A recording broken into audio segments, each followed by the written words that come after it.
Hey guys, how's it going? So I am here for some Friday reads.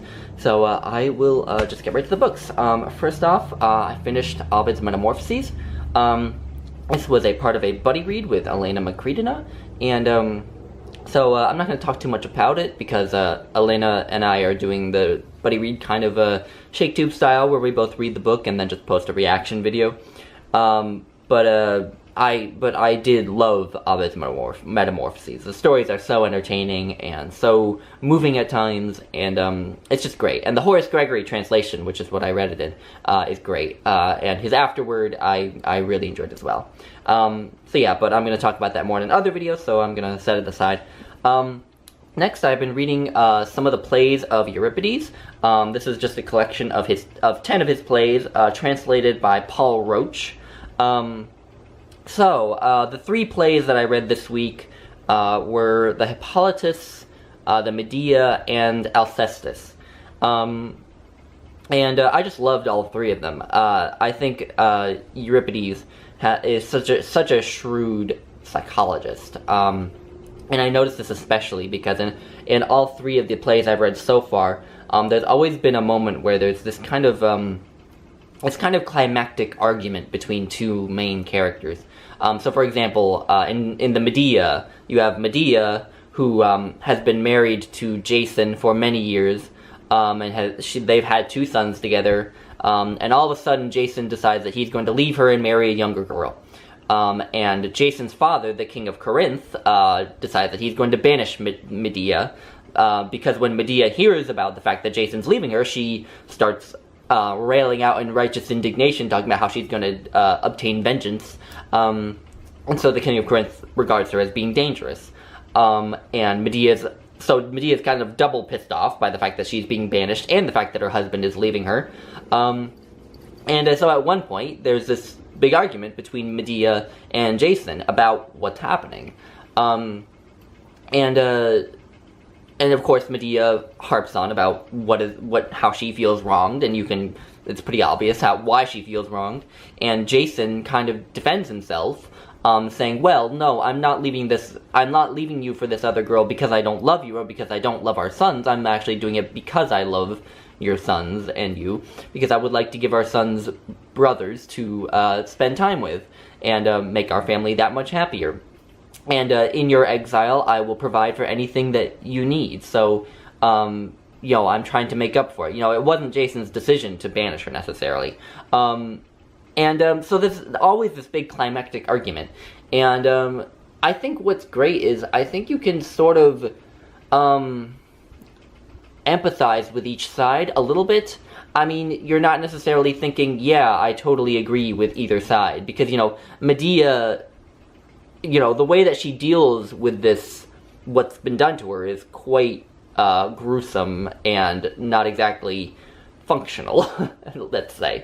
And what Jason is doing is also, at least by our modern standards, not great. So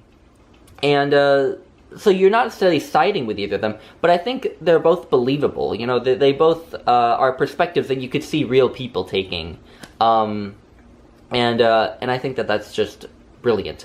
And another thing that is really fascinating with Euripides that I'm finding is a lot of ideas in these plays that seem very modern. In the Medea, there's in fact almost sort of a feminist message about women and the oppression of women and how difficult it is to be a woman. And I think in the Hippolytus as well, there's some questioning about whether the gods are just. And that also seems to be very modern, ahead of his time, so to speak. Because my idea, at least, is that in sort of ancient Greece, and not just ancient Greece, but in many olden days, the fact that the gods were just, or God was just, was kind of taken for granted. So to be questioning the justness of the gods and whether the gods' rule is legitimate seems pretty radical for the time. So yeah, I'm finding Euripides fascinating. I think he's the last of the great Greek tragedians that I have to read. I've read all of the surviving plays of Aeschylus and all of the surviving plays of Sophocles, and I've loved every one. But I'm feeling like maybe as I read more Euripides, he might start to become my favorite of all the three. But that being said, I'm going to save the rest of Euripides for possibly later in the year, just because I'm finding more and more that if I read too much of an author's work all at once, it can get a bit tedious. So I'm going to save those plays for later in the year, and we'll see what I make of them. Anyway, next off, I have another Shakespeare play, The Merry Wives of Windsor. So this is a comedy. It is one of Shakespeare's least well-regarded plays, reportedly. And so it's about Sir John Falstaff of Henry IV Parts 1 and 2 fame. And he, in this, this is completely different from the two parts of Henry IV. In this, Falstaff wants to get these two women, Mistress Page and Mistress Ford, to cheat on their husbands with him, basically. And the two women actually find out about this, about the fact that he wants them both to cheat on their husbands with him, because he sends them both letters. And it turns out that the two letters are pretty much exactly the same. He just changed the names in them. And the two women kind of get together and they realize this. And so they decide to kind of take revenge on him and start playing all these tricks on him. And Mistress Ford keeps inviting him to her house, while Mr. Ford, her husband, will ostensibly be gone. And but what Falstaff never knows is that her husband always appears, and so Falstaff, she kind of has to whisk him away before her husband can find him, in one way or another, and it's always a humiliating way. So in the first time they play a trick on him, it's to throw him in a basket of laundry, of dirty laundry, and to toss him in the river. And then next time it's to dress him up as an old lady and pretend that he's some woman. Yeah, I don't know. I remember back to when I was reading the chapter in Harold Bloom's Shakespeare, The Invention of the Human, on the Merry Wives of Windsor, and Harold Bloom hates the Merry Wives of Windsor. His chapter was only 4 pages long, and basically the majority of that chapter was trashing the Merry Wives of Windsor and saying how this Falstaff is not the Falstaff of the two parts of Henry IV, and he's an abomination, and da-da-da-da-da, and Shakespeare only wrote this play to, to satisfy the Queen, because Queen Elizabeth ostensibly asked for another play about Falstaff. I think that does this play a big disservice, actually. I found it thoroughly amusing. I remember reading or hearing somewhere that The Merry Wives of Windsor is kind of a precursor to the modern sitcom. And I can definitely see that. It definitely felt kind of like an old, Elizabethan episode of a sitcom. So I just enjoyed it for that reason. I think it's a play that one just needs to sit back and enjoy and not take too seriously. So anyway, I just think Harold Bloom sort of missed the point, I suppose. And Marjorie Garber, in her book, Shakespeare After All, in her chapter on the Merry Wives of Windsor, kind of makes fun of Falstaff enthusiasts who hate this play, because, she kind of makes the point that, yes, the characters in it, Falstaff appears, and then his other kind of gang of friends also kind of appear, who also are in Henry IV Parts 1 and 2, but none of them necessarily act that, they're all kind of different characters in this, and, I personally am happy to just accept that they just have the same name, that they're basically different characters, and to just enjoy this play for what it's trying to be.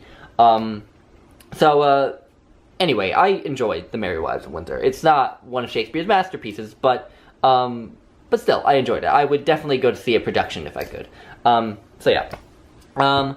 Next, I've been continuing to read the poems of John Donne. So I've been vacillating on my poetry reading this month. I was reading John Donne, and then I was reading my volume, The Metaphysical Poets, but then I read the John Donne section of the volume of The Metaphysical Poets, and that compelled me to come back to the John Donne volume.